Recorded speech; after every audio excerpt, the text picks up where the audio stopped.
Response video to anti-bullshitman's cue of his blog post. What the hell is in front? Oh, it's nothing. So obvious. Anyway, anti-natalism and atheism are not ideological cousins. So, yeah, we'll just talk about this one. So the fundament of this argument and this kind of a more insulting rhetoric about how obvious this is and how stupid you'd have to be to make this argument or all that kind of crap is that first, that intelligence means one thing, like, okay, you passed an IQ test, so you have some sort of general knowledge, and that there wouldn't be some kind of expectation that with intelligence in one discipline you would expect, or there would be a probability of intelligence in others. If you knew how to fix toasters, you should know how to fix blenders, kind of thing. Or you'd know at least the principles. So there'd be an expectation that with intelligence comes some sort of competence. That grotesque incompetence would be sort of not possible, because intelligence would imply a certain discipline, a certain understanding of logic and the rules of logic and all of that stuff. So anyway, so his argument basically denies that fundament, that as being a reasonable assumption. So if you reasonably assume that somebody who's intelligent in one field is going to have a general intelligence in most others, that's some sort of wrong. Can't do that. And I'd certainly agree that there are aberration examples of people who are highly intelligent in one thing and completely clueless in everything else on earth. Certainly there are those kind of people, and I certainly am not referencing them when I use the word intelligent. I assume it's not an idiot savant. Okay, so if we can eliminate idiot savants from the argument, then yeah, there's, I think, a fair assumption that some sort of competence comes with intelligence. So this just relates to the fact that I would argue that if there was an intelligent designer, he would have skill in designing, and therefore one would have to be somewhat humble in the fact that you would expect him to have a good argument. You wouldn't expect him to show up and just make the silly same old arguments that dopey humans make, like, well, why don't you just kill yourself if you don't like it, or something really dumb and ignorant. So yeah, you'd say the expectation would be, if there was an intelligent designer, that the intelligence it would be using would be something we don't know yet, about some mystery knowledge that makes it all okay in the end. And that was my argument in thought experiments, where I conceded that if there was intelligent design, it would make a difference, because it would. Yeah, logically, that makes sense. If there was an architect that actually knew architecture, then maybe the piece of shit I'm looking at makes sense. Maybe the architect can explain how this structure has integrity. And if there was a god, maybe the god, okay, does know something I don't know. Maybe. But obviously the idea of a god just as dumb as we are would not indicate any meaning to the word God or intelligent design, because then it wouldn't be an intelligent designer if it had no more skills than we have. If it knows no more than I know, then it's not an intelligent designer, because you can't say human beings are competent creators when they have so little understanding of what they're stepping into. They're living it, they're addicted to it. It's like a heroin addict. He knows what heroin is in the sense that he's addicted to it, but he doesn't understand it chemically. Alright. The other argument is that there's this that the word atheism does mean something, and certainly most of what it means is a counter argument to theism. I mean, just pointing out I'm not a retard. So as soon as you say, though, I'm not retarded, I'm not a fool, I'm not a fabulist, you are migrating to a starting point that does start with an implicit negative, okay? Because you're basically saying, okay, when you say you're an atheist, you're saying there is no intelligent design. Because any kind of creation of intelligent design would require a supernatural or an unknown as natural designer, something where the intelligence came from. And it certainly, by most definitions, would be described as a god or a religious kind of idea, if there was some sort of intellectual purpose that preceded the crude forces that generated the Big Bang and the condensation of matter in the universe. So yeah, the argument is basically you're saying there isn't any intelligence to the game creation. And that is a hell of a statement, isn't it? In and of itself, just as a statement, everything we know of that is not made by something that knows what it's doing is kind of shit. Okay, it's finger painting. And how often does that look like anything useful? I mean, really, sometimes it can accidentally look like a vagina or something, but I mean, most of the time it just looks like crap. And that's what it's going to look like, right? Even crap can sometimes look interesting, but it's not going to do it too often. And so it is making a statement. Atheism is making a statement. The default starting point isn't, okay, we're open to intelligent design, or we're open to the thing could have been made by something smart. The premise statement, basically, of atheism is that no, there is nothing smart. Because something smart, again, would require you to explain where the smartness came from. And you can't do that without attaching a God label to it in that circumstance. Even if it's a natural God, it would still be a God by comparison to a human. Alright.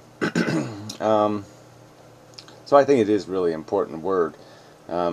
Atheism comes with a responsibility intrinsic in terms of where it allows you to go logically. It narrows substantially where you can go in terms of understanding the game we're caught up with and in, and what are reasonable expectations for how the game is going to turn out. So again, we're back to reasonable definitions of intelligence and reasonable expectations of what crude forces can accomplish. And certainly it's possible that dumb forces created something brilliant, that this whole consciousness idea and exchanging value and all that crap somehow is just an excellent game, an excellent idea. That would be in the realm of possible, but it wouldn't be the expectation, because that kind of architecture, that kind of engine, that would require engineering, that would require the input of skill to take these crude parts and actually make something functional out of them. You know, crude parts being unnecessary need. Yeah, you're not going to go too far with that one as a fundamental element. Make it move for what reason? Oh, that's right, no reason. There's no cause, no problem to be solved, so therefore there's nothing needing creation. So it's going to be really hard to create an efficient creator. I don't know what that sound was. But anyway, without you know, some sort of mechanism of problem solving. Without the problem, there's no problem solving, and that's basically all matter can do. That's all a universe can do. It has to solve a problem. It can't not solve a problem and be good. For there to be a door for good to exist, there has to be it automatically creates the inverse of the absence of good being a problem, and if that doesn't exist, you're out of luck in terms of creating something that can be rationally or logically defended as functional. because there really isn't any gift you can give it. It doesn't have any deficits. I mean, these are all the logical consequences. So to say atheism doesn't have any meaning besides saying there's no God, it does have a meaning. It does. There's an implication to saying there's no God. There's an implication to saying there's no intelligence in the design, in the engineering, in the function of the mechanism of the universe's universing. So there is some point in using terms like hard atheist and pussy atheist. There is some purpose in recognizing that atheism isn't just some free ride to nihilism or the other, all this other bullshit, because it comes with a consequence that you have to explain how dumb forces did smart creation, how the non-architect architected. Yeah, I don't know if I want to take this any further. I mean, we'll keep this narrowed to this subject. So anyway, but yeah, there's just an awful lot. I'll just read a little. Inmendham often states that God doesn't exist just due to the lack of evidence for his existence, but also because natural selection is drudgery. I don't know how the word, I wouldn't use that word to describe natural selection. So bringing sentience into effect couldn't have been the deliberate act of a supreme intelligence.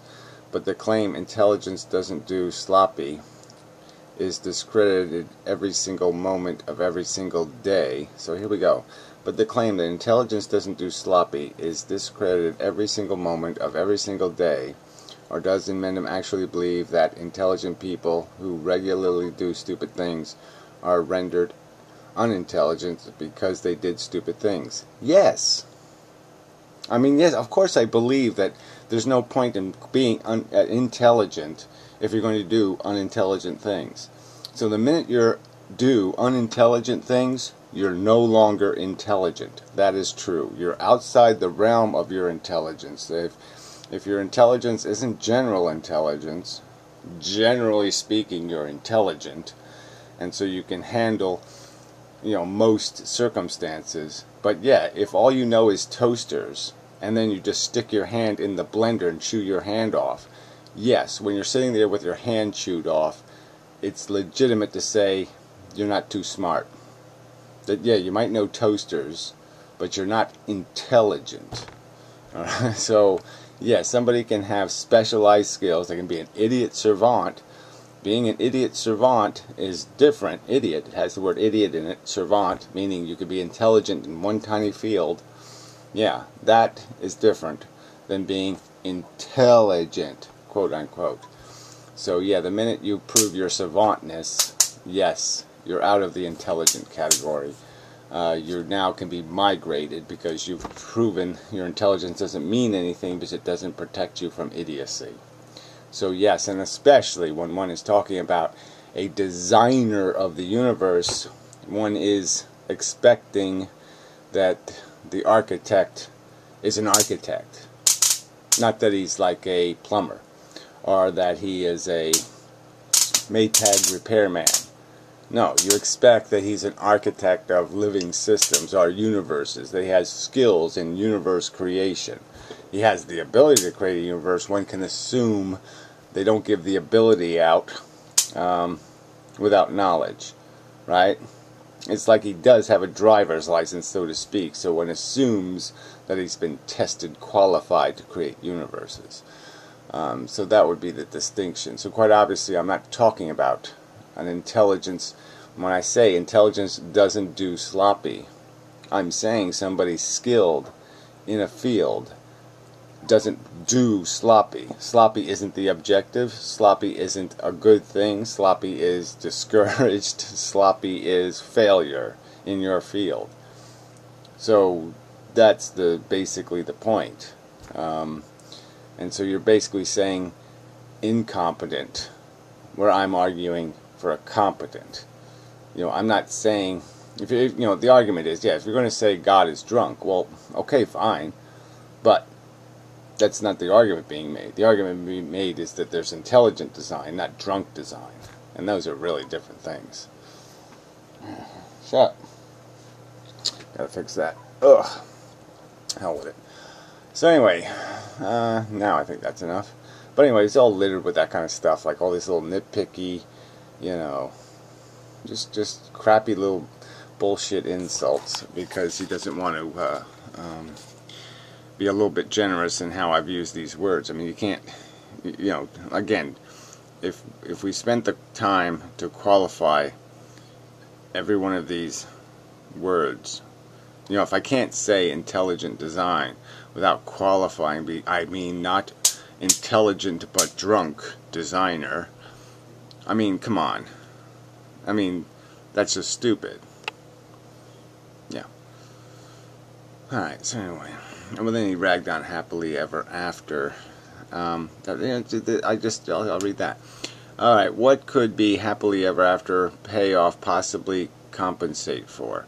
So he's arguing that, you know, I use this term, there's no happily ever after. Well, what I'm basically saying, there is no justifying good story or happy event or you know, there's just nothing to justify what the short-term trauma or drama. There's no happily ever after to make it all worth it. And he finds that an offensive way to describe things merely because we can't perceive of it. And that's my whole point.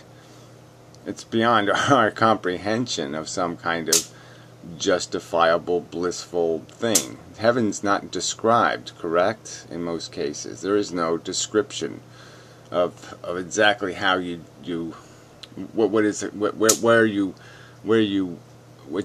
you have. So I'm just saying that maybe it's possible that somebody can come up with something, some narrative, some story, some way of being, some singularity crap, where you could say, okay, that is obviously a good, and so that's obviously, if you can do that forever, that would be compensation for some short-term pain. You know, so maybe it's possible, but you know, I don't have to concede that. I mean, you know, here I get accused of closing so many doors to possibility, and then when I leave one open, you're going to nag me that I left a door open. You know, I mean, it's just stupid. So yeah, I'm just saying that, yeah, clearly I don't see any possibility of happily ever after, but we can't assume that something that would fit that description, that would be a true happily ever after, wouldn't have sufficient value to justify, you know, 10 years of mediocrity. So anyway, but, you know, who cares? It gets into the reincarnation thing, and again, I use that as a metaphor. He doesn't like the argument from we are connected, you know, this idea that our welfare states are have to be calculated in a net manner. He really doesn't like that at all, but I think it's just a fact, and it'll probably come up again, so I'll wait till some next time for that one. Is this life engine burning more fuel than it is consuming?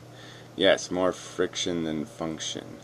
Misses the mark because the issue is framed in such a way as to deny branching outside the scope of the individualization. See, I mean, he thinks that somehow individuals matter, and he's just not getting it, in my opinion. That all there is the individuality is irrelevant. It's the function that matters, and the function is spread out over billions of humans and whatever, trillions of sentient mammals, and yeah, they're the store. They're the precious commodities in the china shop, and it just really doesn't matter whether you drop the punch bowl or you drop the vase or the chandelier. It doesn't matter what you break in the china shop.